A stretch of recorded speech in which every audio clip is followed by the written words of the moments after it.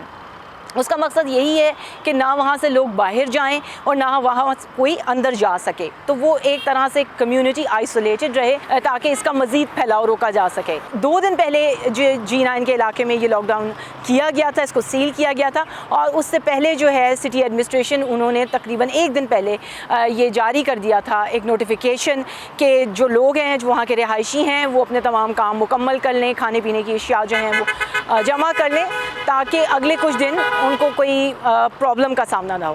تو اب یہ کب تک لاک ڈاؤن رہے گا, یہ بیسیکلی اس بات پر ڈیپینڈ کرتا ہے کہ ڈس انفیکٹ کرنے کے بعد, آئسولیشن کے بعد کب گورنمنٹ یہ سمجھتی ہے کہ وہاں پہ اتنی اسٹیبلٹی آ گئی ہے کہ اسے اوپن کیا جا سکے. کورونا وائرس کے پھیلاؤ کو روکنے کے لیے 70 دنوں تک بند رہنے کے بعد اس مہینے کے آغاز میں استنبول کا گرینڈ بازار پھر سے کاروبار کے لیے کھول دیا گیا. ترکی میں موجود اس بازار کا شمار دنیا کے بڑے اور قدیم ترین بازاروں میں ہوتا ہے. اس مہینے کے آغاز میں اسے کھولنا معمول کی زندگی کی جانب لوٹنے کی سرکاری کوششوں کے لیے ایک اہم اور علامتی قدم کے طور پر دیکھا گیا. اس بازار میں تقریباً 30,000 لوگ کام کرتے ہیں. دنیا بھر میں معروف استنبول کا گرینڈ بازار پھر سے کھول دیا گیا ہے. 500 سال پرانے اس بازار کے مرکزی گیٹ پر ہر ایک کا درجہ حرارت چیک کرنے کے بعد داخلے کی اجازت دی جا رہی ہے. بازار میں ماسک پہننے اور سماجی فاصلہ رکھنے کی یاد دہانی کے اعلانات بھی کیے جا رہے ہیں. بازار بھر میں سٹینڈز کے ساتھ سینیٹائزر لگا دیے گئے ہیں تاکہ لوگ اس بات سے آگاہ رہیں کہ استنبول کے اس معروف اور تاریخی بازار میں آنا ابھی بھی خطرے سے خالی نہیں ہے. یہ عالمی وبا خطرناک ہے. ہم نے ضابطوں کی پابندی کی اور ہم نے 1 جون تک اس بازار کے دوبارہ کھلنے تک گھر میں انتظار کیا. یہ بہت مشکل تھا, لیکن آخر کار ہم اپنے اس دوسرے گھر لوٹ آئے ہیں. ہمارے لیے اب بھی صحت پہلی ترجیح ہے, پھر سیکیورٹی اور پھر معیشت. لوگ بازار آ رہے ہیں, اگرچہ ان کی تعداد عام دنوں کے مقابلے میں کم ہے جو کہ ایک دن میں 1,50,000 ہوا کرتی تھی. خریداروں میں 2 ڈاکٹرز بھی ہیں جن کا کہنا ہے کہ اب ہسپتالوں میں وائرس کے مریضوں اور ہلاکتوں کی تعداد کم ہونے سے اس طرح کی جگہوں کو کھولنے کا حوصلہ ملا ہے.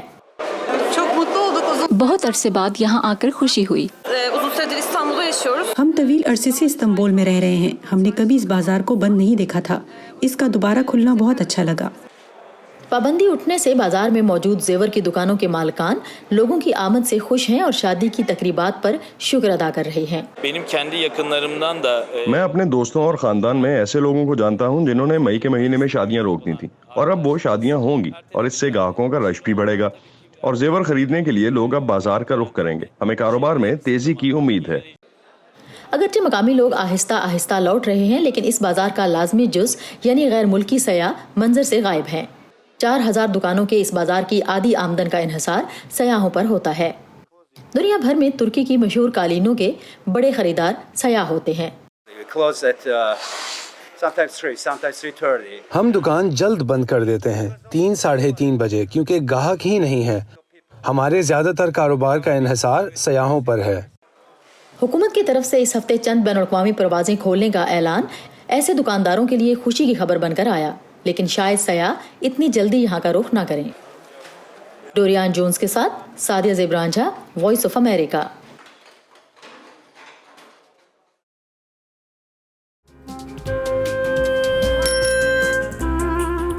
ابا جیسے کروڑوں لوگ جہاں ہر روز ایمانداری سے کام پر لگے ہوں, چاہے وہ دفتر میں ہوں یا کھیتوں میں, سڑکیں ہوں, بارڈرز, کھیل کا میدان یا کوئی انٹرنیشنل سٹیج. جب پاکستان کا نام روشن کرنے والوں کی کہانیاں کہنے کے لیے ہمارے پاس وقت کم پڑ جائے, جب پورا ملک ہی خود کو آگے لے جانے میں لگا ہو,